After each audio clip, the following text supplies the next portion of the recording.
Hello everyone, আসসালামু আলাইকুম। সবাইকে স্বাগত জানাচ্ছি আমাদের মাইক্রোসফট এক্সেল সিরিজে। আজকে থেকে আমরা এক্সেল সিরিজটা শুরু করছি। যারা একেবারে বিগিনার্স আছেন তারা বেসিক থেকে এই সিরিজটা দেখতে পারবেন এবং সুন্দরভাবে শিখতে পারবেন, এবং পরবর্তীতে আমরা এতে কিছু প্রজেক্টও অ্যাড করব। তো বিগিনার লেভেলে যাদের জন্য যে টুলগুলো খুবই ইম্পর্টেন্ট, সেই টুলগুলো নিয়ে আমরা আলোচনা করব, এবং প্রত্যেকটা ভিডিও আপনাদের জন্য খুব বেশি ইনফরমেটিভ হতে থাকবে। এই কারণে আপনারা কোনো ভিডিওই মিস করবেন না আশা করছি। তো চলুন আমরা আমাদের এক্সেলের সিরিজটা শুরু করি।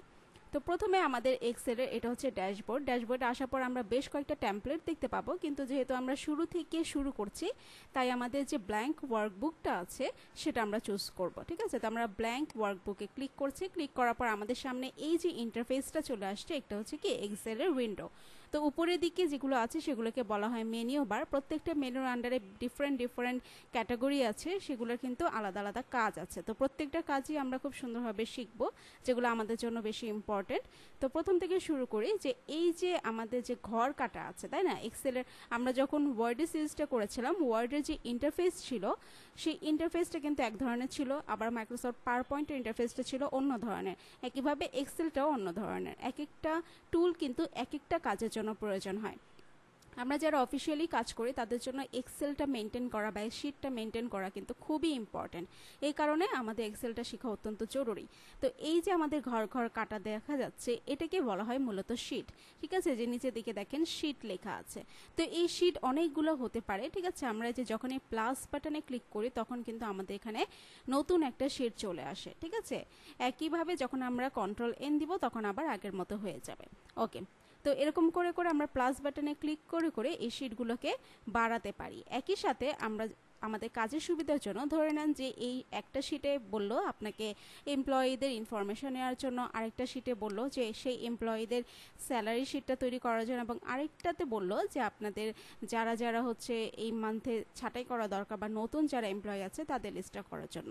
তো ওই ধরনের কাজের ক্ষেত্রে কিন্তু যে শিট 1, শিট 2, শিট 3 দেখেও কনফিউশন মনে হয় এবং অনেক সময় মনেও থাকে না। তো ধরে নেন আমরা এটাকে কি করব, রিনেম করব। তাই রিনেম করার জন্য আমাদের এই যে শিট যে বাটনটা আছে, এখানে আমরা মাউসের রাইট পয়েন্টার ক্লিক করব। ক্লিক করার পর দেখেন এখানে রিনেমের একটা অপশন আছে। তো রিনেমে অপশনে যে আপনি লিখে দিলেন যে এমপ্লয়ি ডেটা।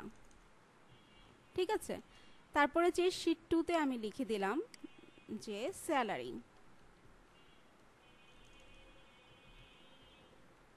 আর শিট 3তে আমরা লিখে দিলাম যে নিউ এমপ্লয়ি।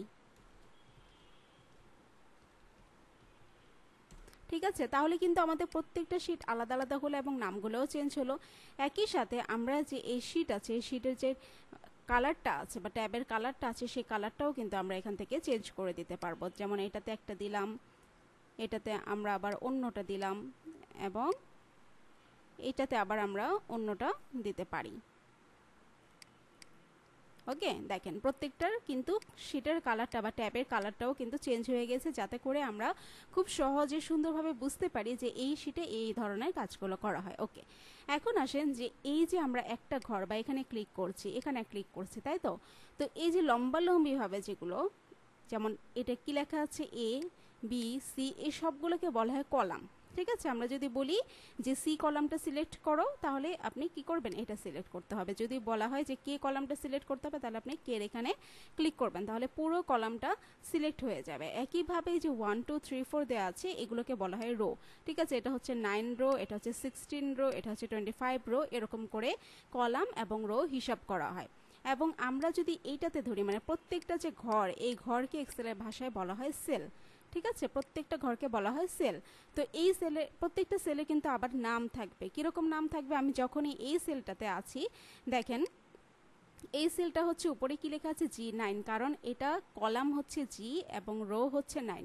এই কলাম এবং রো দুটো মিলে একটা সেলের নামকরণ করা হয়। একইভাবে যখন আমরা এখানে থাকবো তখন আমরা বলবো K11, আবার এখানে থাকলে আমরা বলবো P24। এরকম করে প্রত্যেকটা সেলে কিন্তু আলাদা আলাদা নাম আছে। এগুলো আমাদের পরবর্তীতে ফর্মুলা নিয়ে যখন আমরা কাজ করব তখন কিন্তু এই সেলের নামগুলো কাজে লাগবে।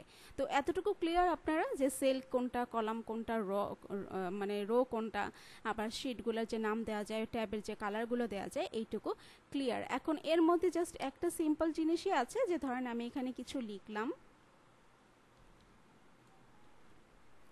ঠিক আছে, কিছু লেখার পর এই সেলটাকে ধরে আমরা যদি এখান থেকে কপি করি, কপি করে এখানে এনে যদি আমরা পেস্ট করি তাহলে দেখেন এখানেও আছে আবার এখানেও আছে, তাই তো।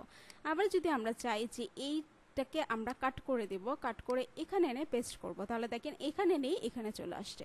ঠিক আছে, তো আশা করা যায় কপি পেস্টের বিষয়টা একেবারে ক্লিয়ার, কারণ একেবারে মাইক্রোসফট ওয়ার্ড থেকে শুরু করে পাওয়ার পয়েন্ট, এক্সেল সব কিছুতেই কপি পেস্টের বিষয়টা একেবারে সেম। আমরা যদি কিবোর্ড দিয়ে কাজ করি তাহলে কপি করলে আমরা করব কন্ট্রোল সি, পেস্ট করলে আমরা কি করব কন্ট্রোল ভি, এবং কাট করলে আমরা করব কন্ট্রোল এক্স। ঠিক আছে, তো এই বিষয়গুলো আশা করি ক্লিয়ার। তো এর পরবর্তী ক্লাসে আমরা এটার যে ফন্ট আছে, অ্যালাইনমেন্ট আছে, এগুলো নিয়ে কথাবার্তা বলবো। সে পর্যন্ত সবাই ভালো থাকেন, সুস্থ থাকেন, আল্লাহ হাফেজ।